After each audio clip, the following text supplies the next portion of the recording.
Hi, and welcome to the X22 Report Spotlight. Today we have a returning guest, Craig Hemke. Craig has been a securities professional for nearly 20 years. He's a creator and owner of TF Metals Report. He has podcasts. You can find all of his information on tfmetalsreport.com. And I'd like to welcome Craig back to the X22 Report Spotlight. Craig, welcome back to the Spotlight. My gosh, Dave, you said 20 years, and I started thinking, it's got to be I think it's now 25. That's how old I'm getting. It only seems like it's 55, actually. My gosh. Dave, I saw a picture of myself. You probably put it up here with this podcast page from like 7 years ago whenever it was taken. And I look like, like Bush and Obama both look like they aged 25 years while they were in office. Mm-hmm. That's pretty much what's happened to me over the last 5 years. Oh, man. It's been brutal. But anyway, hey, thanks. It's always good to visit with you, Dave. Hey, thanks for being on here. I just wanted to start off with the economy. And we have Charles Nenner out there, Harry Dent, Cliff High, Jim Rogers. They're all saying that something bad is going to happen the latter part of this year. And when you look at the economy and you look around and you see what's happening, what's your take on what's going on right now? Well, I would always caution against this something bad's going to happen later on this year. The old adage was back when I began as a stockbroker back in the early 90s was you never wanted to give date and price in the same sentence. To say that Walmart's going to 40 sounds pretty good, but when you say Walmart's going to 40 by Christmas is a whole other story. And so, if the world doesn't end or then bad things that happen by the end of this year, I'm sure Harry and all the rest will come back with another forecast for 2018. But I am wary, though, of what I continually call the generally accepted narrative. And we're getting a dose of it again here this morning with Mother Felon in front of the Senate Banking Committee with her Humphrey Hawkins testimony. There's this narrative that's been promoted heavily ever since the election of Trump that this 2017 was an easily predictable year. It's no problem at all. The dollar's going to get stronger and interest rates are going to go up and the bond bubble is going to burst and the stock market's going to go higher. As if it was all just a fait accompli. And maybe it will be. I mean, there are a lot of smart people that think that. I tend to be a little more contrarian in nature and think that when everyone is on the same side of the trade, usually it doesn't go that direction.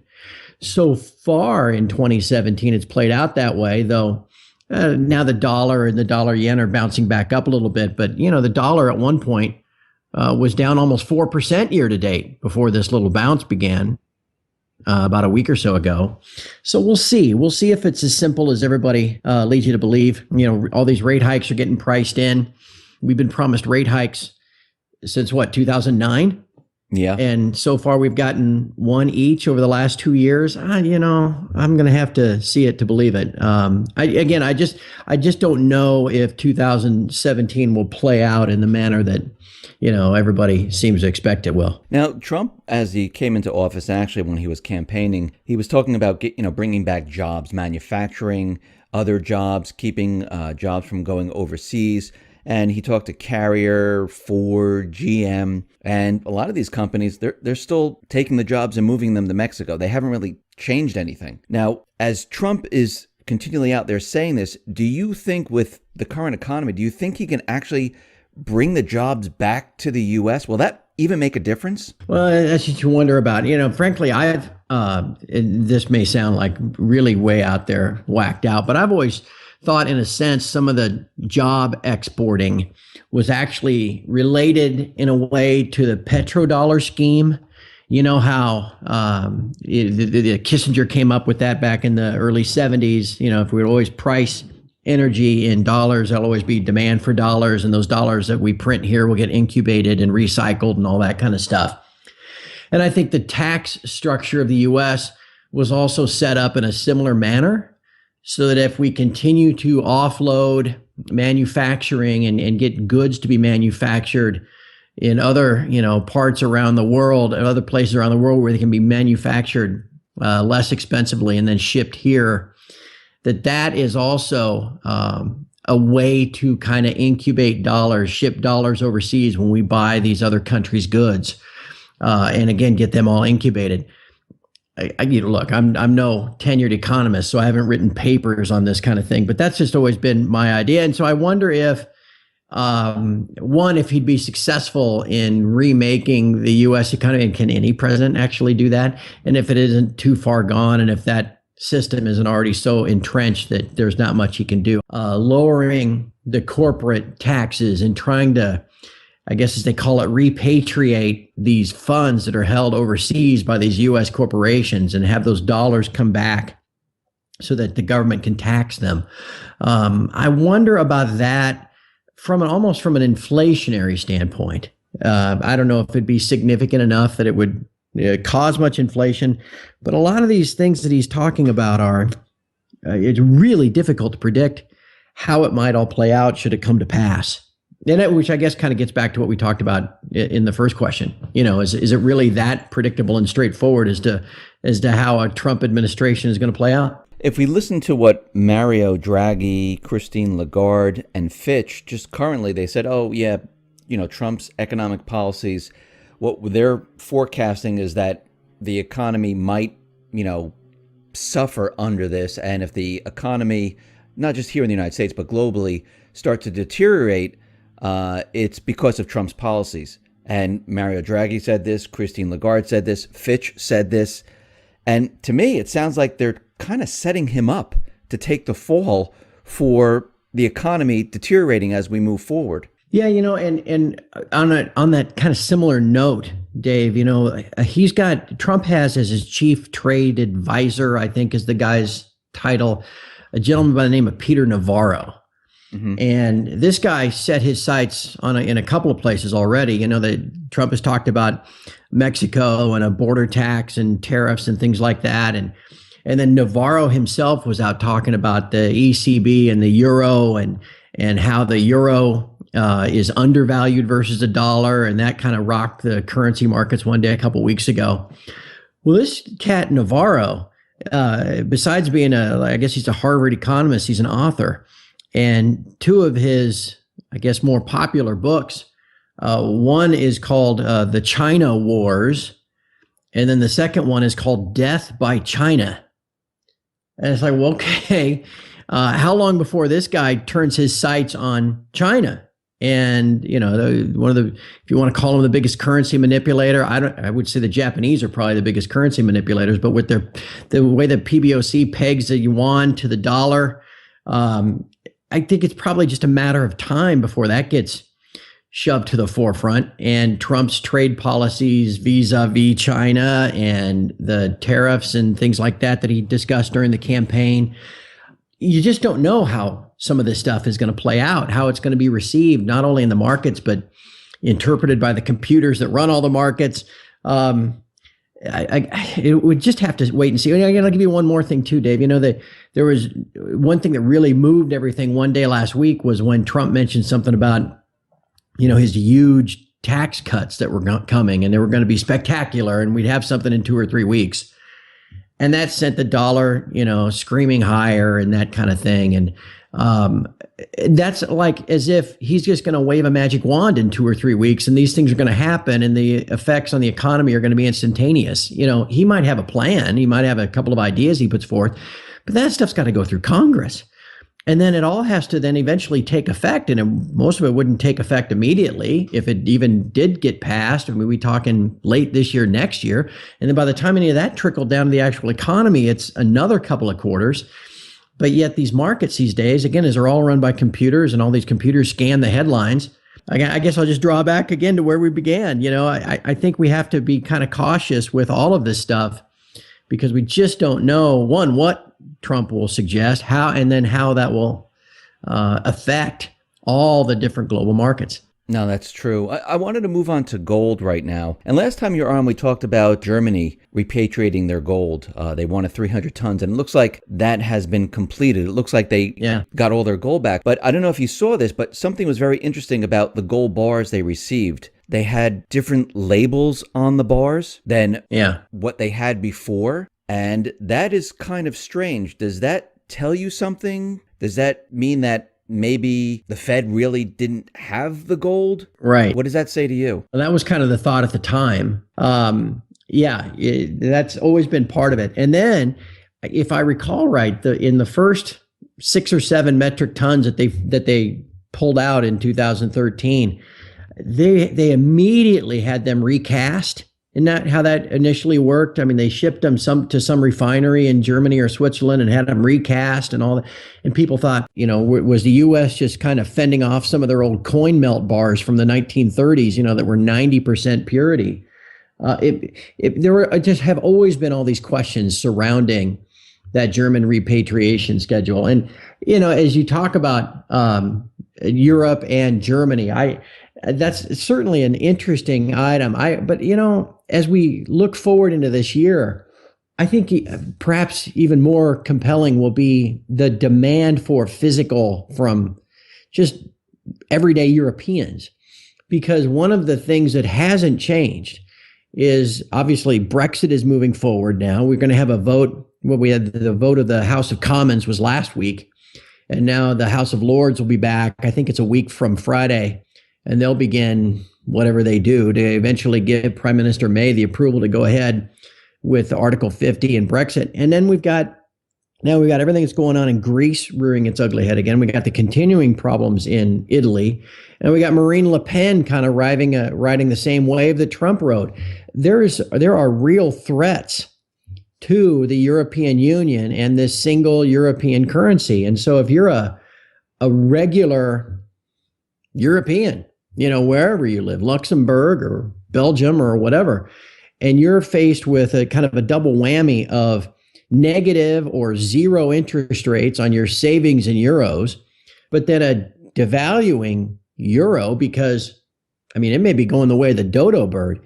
You look at that and you think, well, I've got to have an alternative for how I'm going to hold my savings. And I think that could be a real significant grassroots demand for physical gold in the months ahead. And that's another story for 2017 that people need to really keep an eye on. Yeah, you mentioned the Brexit and the EU and a lot of the other countries. Most likely they'll have some type of referendum saying we don't want to be part of the EU. We see it's heading toward that direction. And Germany, like we just mentioned, was asking for all their gold back. Why do you think they accelerated the process of getting the gold back to their country? Do they know something? Yeah, that makes you wonder, doesn't it? Because again, now we're speculating here, and there could be any one of a number of reasons, but that's certainly in the ballpark of rationale, isn't it? That they would think, yeah, they were going to play ball and wait their 7 years to get their 300 tons, and then they could see these dominoes falling into each other, and they said, wait a second, hold on just a minute, you better give us that gold now, because there's all this turbulence on the horizon. Yeah, no doubt about it. We talk about Grexit and Brexit and Frexit for France and Italy for Italy. There are a lot of, really, if you just take yourself back 3 or 4 years, just the structural problems, of the northern Euro area basically paying for and covering the debts of the southern Euro area. We had all these talks about whether the Euro would split apart just based on those structural problems. And now you got countries just wanting to leave the Euro. That could be, at least I'm holding out hope that it will be one of the key drivers of physical gold demand that finally breaks apart it's really a scheme, a paper derivative pricing scheme that has held for the metals since, the mid 70s. It's what we're all waiting for. And something like that, it could be finally enough significant demand of people wanting it in their own hands, not wanting to play in the unallocated system, not wanting just shares of some ETF, not wanting a pooled account at UBS, but actually wanting the real thing in their own safe because it's such a time of monetary change. That could be enough to really upset the apple cart that the bullion banks have been pushing along now for 40 some odd years. You mentioned gold and the precious metals market, and we saw the manipulation with like Deutsche Bank and other banks, and they paid fines and things like that, but nothing really happened. It looks like the manipulation is continuing. Like nothing's really changed. Gold moves up and down just a little bit, and every time it starts to move up, all of a sudden it's pushed right back down into this area. It really hasn't gone anywhere for a very long time. And go ahead. Oh, I'm sorry, Dave. I didn't mean to interrupt you. So please. No, I was just going to, one thing I was going to say was Cliff High was saying when I was having an interview with him that silver is going to be a very close relationship to gold later on. And it's going to be, worth almost as much as gold. That, it would be interesting to see if it gets to that point. When I look at the silver market, and if you could see me right now, I'm making like the little quotation marks with my fingers like people do when I say the word market. It's a great example of uneconomic pricing, because, heck, at $18 an ounce, silver is basically the same price that it was in the late 70s, 40 years ago.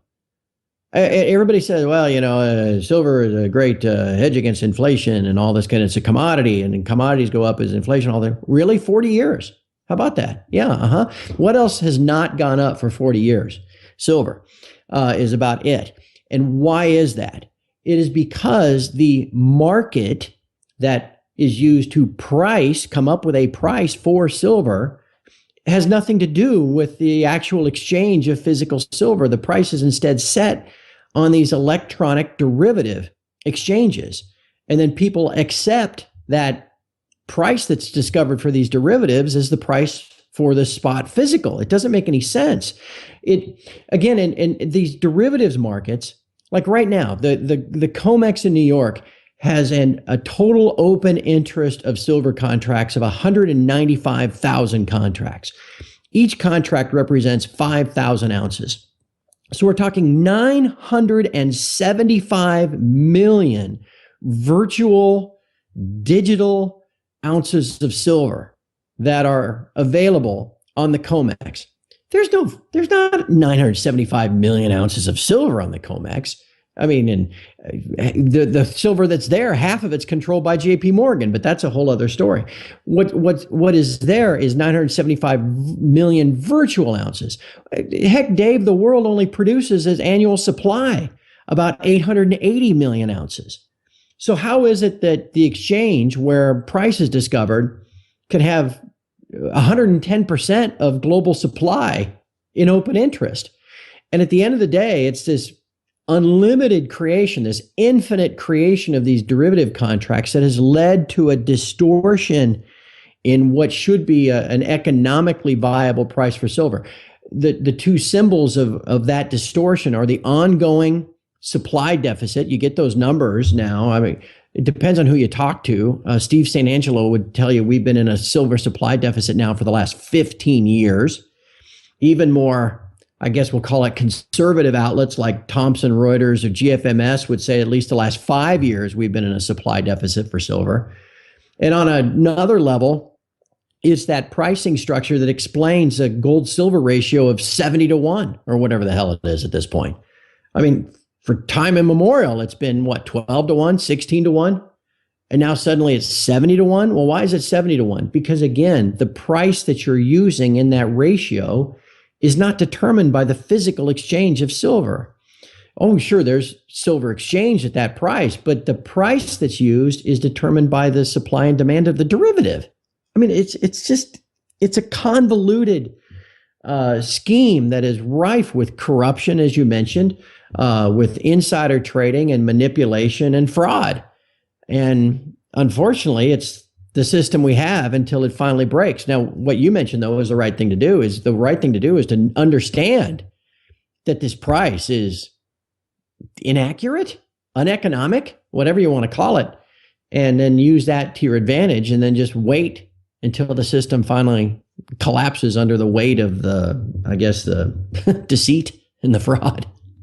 No, that's true. And right now, it's so cheap that you should be hoarding it. You should be buying as much as you possibly can, because eventually the system will break. If you just look around and you can see all the economic data. I'm not talking about the stock market. I'm talking about the real economic data with retail contracting, GDP manipulated, unemployment manipulated. I mean, really, we're living in an economic illusion right now. Mm-hmm. And the truth is actually going to crush away the illusion, and things are going to change dramatically. When is that going to happen? Don't exactly know. But it seems like as we move, month to month to month, it seems like, you can tell that things aren't going as planned because, they blame, retail on the weather, but retail continually contracts. GDP never got over 3%. I think it was on average like 1.8% throughout the whole year. And that's the manipulated number. Yeah. And unemployment, I mean, there are companies still laying off. I mean, I just saw Credit Suisse going to be laying off another 6,500 people today. Right. And Dave, I'll give you a number that can't be fudged, or I guess is maybe more difficult to fudge because it's not just statistical guesswork. Late, I guess it was Friday, Treasury budget came out and they noted the tax receipts for December. Yep. I think it was either December, January. I believe it was December. And there was headlines. I saw some stories actually even Monday that said, U.S. tax receipts hit a record and all this kind of stuff. But the way you have to look at it, though, is year over year. And year over year, tax receipts have fallen. And that right there tax rates haven't changed.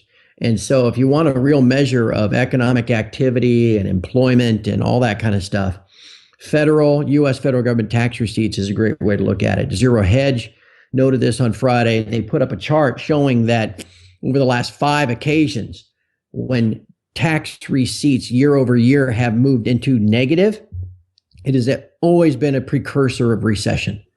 So these BLS and all the other government agencies can sit there and crank out their statistical guesswork of how many jobs were added, and all that kind of jazz. And Mother Yellen can talk all about, the robust economy at full employment when we have 95 million people not in the labor force and all that kind of stuff. But when it gets down to brass tacks and you actually see hard data that really can't be fudged, those tax receipts, you realize, maybe the U.S. economy isn't really humming along as much as they would lead you to believe. That's absolutely true. I just wanted to get quickly for the last part here. I want to talk about geopolitical things happening around the world. I mean, right now we see Trump is telling, China, be careful. We're going to, sail our ships in the South China Sea. We see Iran, things are heating up there. Ukraine, we see war is heating up there. Kim Jong-un's brother, Kim Jong-nam, he was assassinated, murdered, he died. He was 45. And someone saying that there were 2 women, they stuck him with this needle or something, and then they left the area. So to me, it seems like there are other powers, forces at work here trying to push us maybe into a war. Do you see any of that? Yeah, we follow that really closely at TF Metals Report. And I saw the thing on Kim Jong-un's brother. I hate to make light of the guy because he's dead, but he got a pretty good deal. He had to figure his time was, numbered. Any sunrise he saw, he had to figure, I didn't expect to wake up today, because eventually he had to figure his brother was going to come get him. To get stuck with poison and just drop dead is a much better fate than Uncle General June, who I think they strapped to a slab of concrete and mortared, right? Remember that? Yep. So this guy, at least he was nice enough to his brother to just hit him with some poison. Anyway, I don't know how that's going to play out. They're shooting off missiles and the Iranians are doing their thing. My most grave concern, and we've chronicled it at TF Metals Report now for 3 years, is the situation in Ukraine and the war party, as we call it, of the West, that is doing everything they can to, it seems, to provoke some type of conflict with Russia. And now, 3 years on, war seems to be heating up again in the southeast of Ukraine, where the Kiev government, with help from NATO and U.S. advisors, is up against these they call them separatists, but they're just regional southeast Ukrainians that don't want any part of the Kiev government. And now we've got both sides at loggerheads down there. I think that's a very dangerous situation. In the time since that was originally kind of beginning to draw headlines 3 years ago. Now NATO in the US have positioned troops into the Baltics, into Estonia and Latvia and Lithuania, so basically directly on Russia's western border. That is the first time since June of 1941 that potentially hostile troops have been directly upon Russia's western border. That's why they had the Iron Curtain, right? They pushed their borders out to Poland and East Germany and all the rest to keep troops off their border. Why, if you're a Russian that with any knowledge of history, at the last time there were foreign hostile troops right on your border 75 years ago, that didn't turn out so well. That led to 26.3 million dead Russians. And so you kind of remember that stuff. And believe me, the Russians remember that stuff. And so us putting troops there, because we're going to stop that rascally Putin, that just isn't, that's looked at in a totally different light than what the American media portrays it as here. And so I think that's again, we'll just put that in the wild card category for 2017. And if anything that we need to be hopeful and pray about is that doesn't flare up into what could conceivably be the worst conflict, worst global scare since the Cuban Missile Crisis.